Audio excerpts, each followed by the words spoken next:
प्रिय भक्तजनों, आज की टॉपिक श्री कृष्ण के अनमोल सुविचार पर है और श्री कृष्ण की महिमा से परिपूर्ण है, क्योंकि आप जैसे श्री कृष्ण भक्तों के लिए ही है।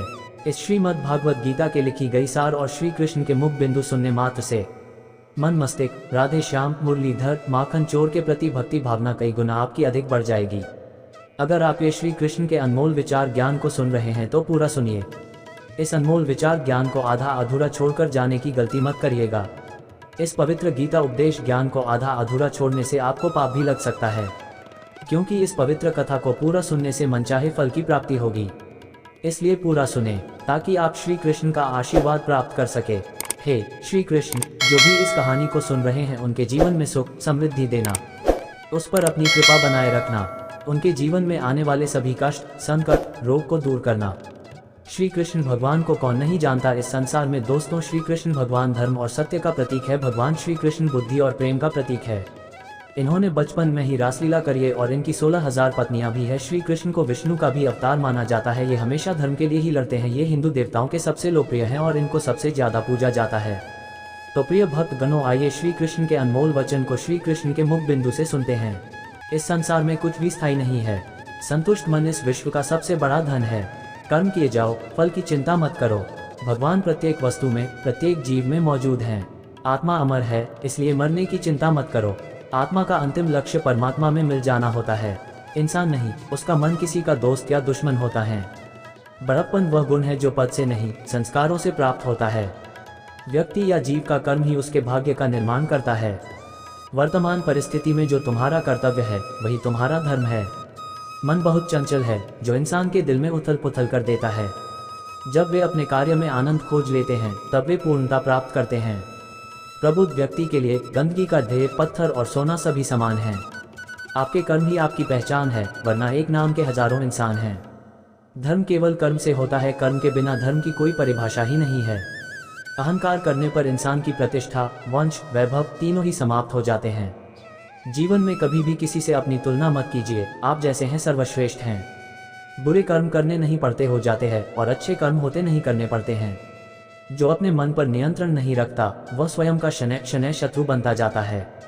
बुद्धिमान व्यक्ति को समाज कल्याण के लिए बिना आसक्ति के काम करना चाहिए। स्वार्थ संसार का एक ऐसा कुआं है जिसमें गिरकर निकल पाना बड़ा कठिन होता है।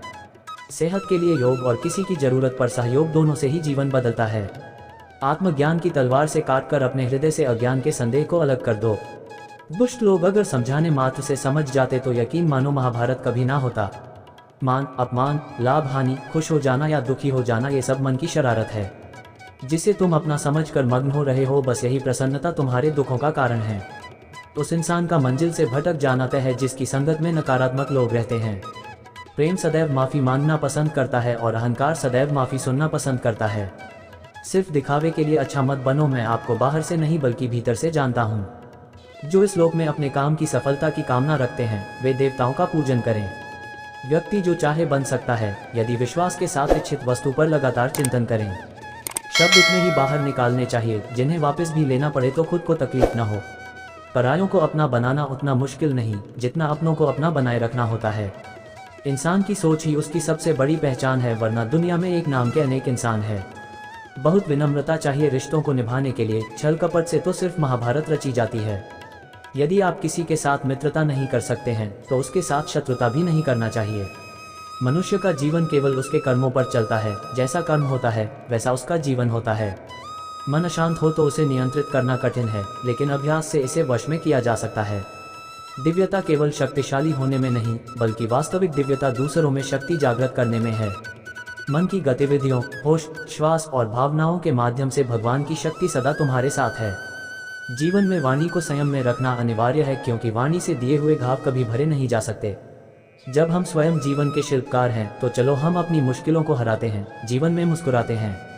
एक बार माफ करके अच्छे बन जाओ, पर दोबारा उसी इंसान पर भरोसा करके बेवकूफ़ कभी ना बनो। ना हार चाहिए ना जीत चाहिए। जीवन में अच्छी सफलता के लिए परिवार और कुछ मित्र का साथ चाहिए। रिश्तों को निभाने के लिए वक्त निकालिए। कहीं ऐसा ना हो जब आपके पास वक्त हो तो रिश्ता ही ना बचे।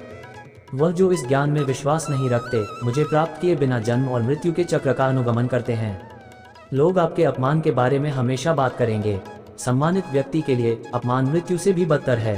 जो दूसरों की तकलीफों को समझते हैं, जिनमें दया है, दिल से अच्छे हैं, उन्हें दोबारा जन्म लेना नहीं पड़ता। जीवन में आधे दुख इस वजह से आते हैं क्योंकि हमने उनसे आशाएं रखी जिनसे हमें नहीं रखनी चाहिए थी। जीवन में समय चाहे जैसा भी हो, परिवार के साथ रहो। सुख हो तो बढ़ जाता है और दैख हो तो बढ़ जाता है। इस संसार में मूर्ख व्यक्ति, अधर्मी, अज्ञानी व नास्तिक प्रकृति का व्यक्ति मेरी शरण स्वीकार नहीं कर सकता। ज्ञानी व्यक्ति को कर्म के प्रतिफल की अपेक्षा कर रहे अज्ञानी व्यक्ति के दिमाग को अस्थिर नहीं करना चाहिए। अपने जीवन में कभी भी ना किसी को आनंद में वचन दे, ना क्रोध में उत्तर दे और ना ही दुख में कभी निर्णय ले। किसी और का काम पूर्णता से करने से कहीं अच्छा है कि अपना काम करें, भले ही उसे अपूर्णता से करना पड़े। मैं ही इस सृष्टि की रचना करता हूँ, मैं ही इसका पालन पोषण करता हूँ और मैं ही इस सृष्टि का विनाश करता हूँ। कृष्ण कहते हैं, जब जब संसार में धर्म की हानि होगी, अधर्म की विजय, तब तब मैं इस पृथ्वी पर अवतार लूंगा। अमीर बनने के लिए एक एक क्षण संग्रह करना पड़ता है, किंतु अमर बनने के लिए एक एक कण बांटना पड़ता है। जिंदगी में सब कुछ खत्म होना जैसा कुछ भी नहीं होता, हमेशा एक नई शुरुआत हमारा इंतजार कर रही होती है। मैं भूत, वर्तमान और भविष्य के सभी प्राणियों को जानता हूँ, किंतु वास्तविकता में कोई मुझे नहीं जानता। लोग कहते हैं अपनों के आगे झुक जाना चाहिए, किंतु सच बात तो यह है, जो अपने होते हैं वह कभी झुकने नहीं देते। वह दिन मत दिखाना कान्हा कि हमें खुद पर गुरूर हो जाए, रखना अपने दिल में इस तरह की जीवन सफल हो जाए। वह जो सभी इच्छाएं त्याग देता है, मैं और मेरा की लालसा तथा भावना से मुक्त हो जाता है, उसे शांति प्राप्त होती है।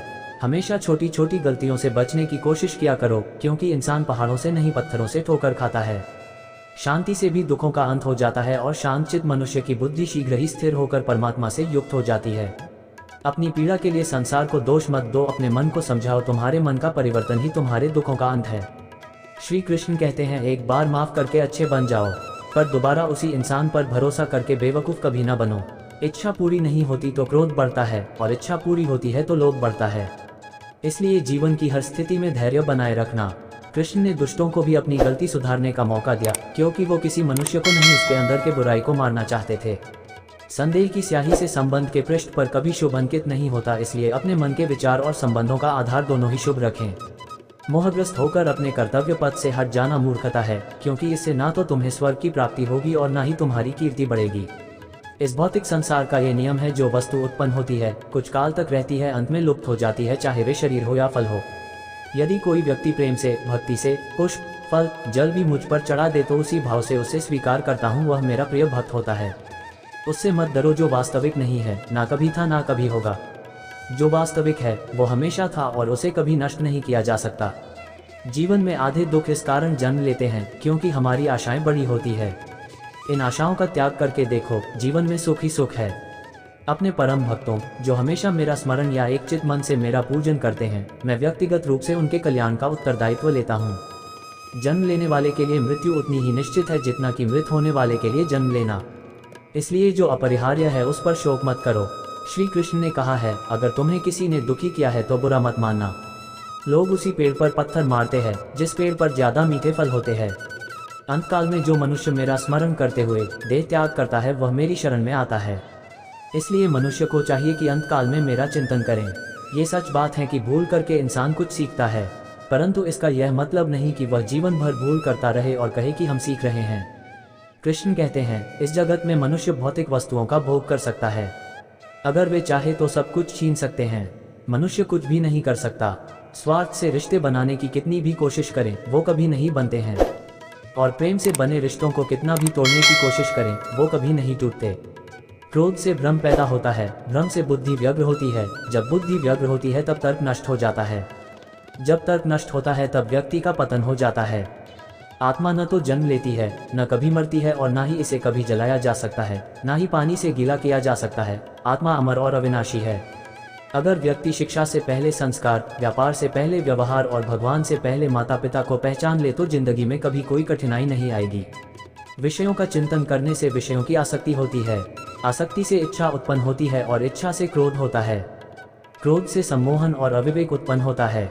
कृष्ण कहते हैं, जैसे प्राणी अपने पुराने कपड़ों उतार कर फेंक देता है, नए को धारण करता है, उसी प्रकार यह आत्मा पुराने शरीर से त्याग करके नया शरीर प्राप्त करती है। तुम उसके लिए शोक करते हो जो शोक करने के योग्य नहीं है, और फिर भी ज्ञान की बातें करते हो। बुद्धिमान व्यक्ति ना जीवित और ना ही मृत व्यक्ति के लिए शोक करते हैं। मन की गतिविधियों, होश, श्वास और भावनाओं के माध्यम से भगवान की शक्ति सदा तुम्हारे साथ है और लगातार तुम्हें बस एक साधन की तरह प्रयोग कर सभी कार्य कर रही है। हर किसी के अंदर अपनी ताकत और अपनी कमजोरी होती है। मछली जंगल में नहीं दौड़ सकती और शेर पानी में राजा नहीं बन सकता, इसलिए अहमियत सभी को देनी चाहिए। धर्म युद्ध में कोई भी व्यक्ति निष्पक्ष नहीं रह सकता है। धर्म युद्ध में जो व्यक्ति धर्म के साथ नहीं खड़ा है, इसका मतलब है वह अधर्म का साथ दे रहा है, वह अधर्म के साथ खड़ा है। अगर कोई मनुष्य हमारे साथ बुरा कर रहा है तो उसे करने दो, यह उसका कर्म है और समय उसके कर्म का फल उसे जरूर देगा। लेकिन हमें कभी भी किसी के साथ बुरा नहीं करना चाहिए, क्योंकि यही हमारा धर्म है। आशा करता हूं कि आपको ये वीडियो पसंद आई होगी। ये वीडियो अपने दोस्तों और परिवार के साथ शेयर जरूर करें। ऐसी ही रोचक ज्ञानवर्धक जानकारी के लिए हमारे चैनल को सब्सक्राइब करें। जय श्री कृष्ण।